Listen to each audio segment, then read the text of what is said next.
Salut tout le monde, c'est Tuto Simple. Alors aujourd'hui on se retrouve pour un nouveau tutoriel, donc désolé de pas en avoir fait avant. J'étais extrêmement occupé ces derniers temps, la rentrée a été assez dure, donc voilà. Donc aujourd'hui je vais vous faire un tutoriel sur le boost, donc je vais vous le faire assez rapidement. Donc déjà j'espère que vous appréciez le concept que maintenant je vais changer la musique de l'intro à chaque fois. Donc j'espère qu'elle vous a plu la dernière, elle m'a pris assez de temps. Non, je rigole. C'est vite fait en plus à changer la musique. Et comme ça c'est un peu diversifiant, donc voilà. Donc ce tutoriel est un tutoriel sur le boost de la mémoire vive. Donc en fait c'est pas vraiment du boost. Je vais vous expliquer pourquoi.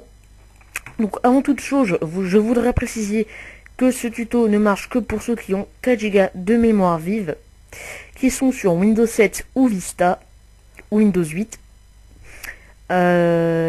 qui ont un PC 32 ou 64 bits. Donc comment on fait pour savoir si on est sur Windows 7, bon ça je pense que vous le savez, Vista, et qu'on a 32 ou 64 bits, on va dans Ordinateur, les propriétés. Donc il y a marqué mémoire installée 4 Go, donc ça c'est bon. Donc il faut juste, si vous avez marqué 4 Go et 3,80 utilisables, c'est bon. Il faut juste qu'il n'y ait pas marqué en dessous de 3,50. Il faut minimum 3,50 utilisables, sinon ne faites pas sur le tutoriel. Donc sinon pour les systèmes d'exploitation c'est marqué juste en dessous. Système d'exploitation 64 bits. Et enfin le Windows 7 c'est là. Windows 7 édition familiale premium. Donc moi c'est bon, j'ai les trois critères. Pour ceux qui ont 6 ou plus, vous pouvez marquer sur Google comment allouer plus de gigas à son application. Donc voilà, je vais tout de suite vous expliquer à quoi sert ce tutoriel et comment on va le réaliser. Donc la première chose que je vais dire c'est de quoi s'agit-il.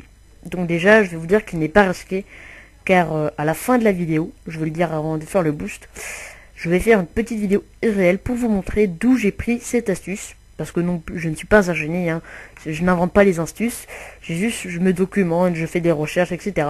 Et en même temps j'acquis des connaissances, donc ça me permet après de vous faire des tutoriels.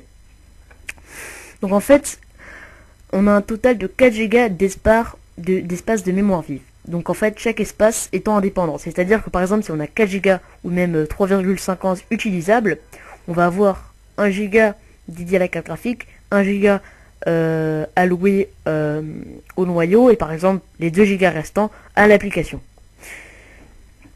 Donc, en mode normal, 2 Go sont réservés au noyau et 2 Go aux applications. D'où cette fameuse utilisation de maximum de 2 Go par application pour un 32 bits ou 64 bits. Mais en fait, il est possible de contourner cette limitation de configuration par défaut. Donc cette astuce permet d'allouer 1 Go au noyau et 3 Go à l'application. Donc l'application c'est quoi? C'est tout simplement les jeux, les logiciels, etc. L'intérêt est donc d'avoir un espace de 3 Go réservé pour nos programmes qui peuvent s'avérer assez gourmands comme Minecraft, Call of Duty, etc. Donc, j'ai oublié de préciser, il faut juste être administrateur de l'utilisateur. Donc en gros, être sur un utilisateur administrateur. Donc vous allez marquer CMD. Donc voilà. Et vous allez l'exécuter en tant qu'administrateur. Hop, oui. Vous allez arriver sur cette page et maintenant vous allez taper. Attendez, je regarde un truc. La commande suivante. B. Donc je vais faire un zoom avec Camtasia. Donc B. C. D. E. D. I. T. Donc juste pour vous dire que cette commande marche. Je l'ai déjà faite, donc actuellement cette technique sur mon ordinateur est déjà faite. Donc la preuve qu'il marche toujours, j'ai 4 Go de mémoire vive, etc. Et il marche toujours très bien. Même mieux je trouve, surtout pour Minecraft, je trouve que ça bug plus. Hop, vous faites un slash 7. Hop. Donc regardez bien, je vais faire un zoom. De plus, ça sera dans la description pour ceux qui n'ont pas eu le temps de voir. 7 espace INCREASE. Increase user VA hop space 3072. Pourquoi 3072? Tout simplement en fait parce que 1 Go est égal à 1096 mégaoctets il me semble. Donc en sachant que 1 Go est égal à 1096 octets, donc tout ce qui est avant la BCDC Increase user VA, c'est l'application. Donc on va dédier 3072 mégaoctets, donc 3 gigas à l'application, c'est tout simplement ça.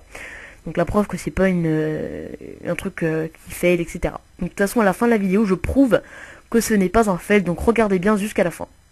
Vous tapez Enter, et là vous allez voir qu'il y a marqué l'opération a réussi. Donc voilà, ça veut dire que vous avez fini. Pour enregistrer les modifications, vous allez juste devoir redémarrer votre ordinateur. Alors si vous avez quelconque problème, vous le mettez dans la description, si c'est vraiment un grave problème. Donc s'il y a marqué par exemple que ça ne marche pas et tout ça, la commande n'est pas exacte, je ne répondrai pas. En revanche, si l'ordinateur ne peut plus se démarrer, etc., je répondrai, je m'accorderai l'attention. Donc s'il y a vraiment des graves problèmes, parce que ça peut s'avérer, c'est possible, hein. Donc vous m'envoyez un message privé par le téléphone, etc. Et j'essaierai de vous aider le mieux possible, je posterai des forums, etc. Normalement ça ne devrait pas marcher, donc je vais tout de suite vous prouver que ce n'est pas moi qui ai inventé cette astuce. D'ailleurs je ne suis pas un génie, hein, je n'invente pas les astuces. Donc avec mon téléphone je vais vous faire une toute petite vidéo parce que mon téléphone est vraiment de très basse qualité. Donc j'ai dû vous montrer d'où j'ai trouvé cette astuce. Voilà. Salut tout le monde, merci d'avoir regardé la vidéo jusqu'à la fin. Je vais bientôt reprendre un rythme normal de vidéos, ne vous inquiétez pas, c'est juste que la rentrée était extrêmement dure et assez difficile, donc j'ai eu beaucoup travaillé. Pas seulement évidemment, hein, mais il faut avouer quand même que quand j'avais du temps libre, j'avais un peu envie de jouer, ou de sortir avec mes copains, etc. Donc voilà, salut tout le monde, à la prochaine pour un nouveau tuto.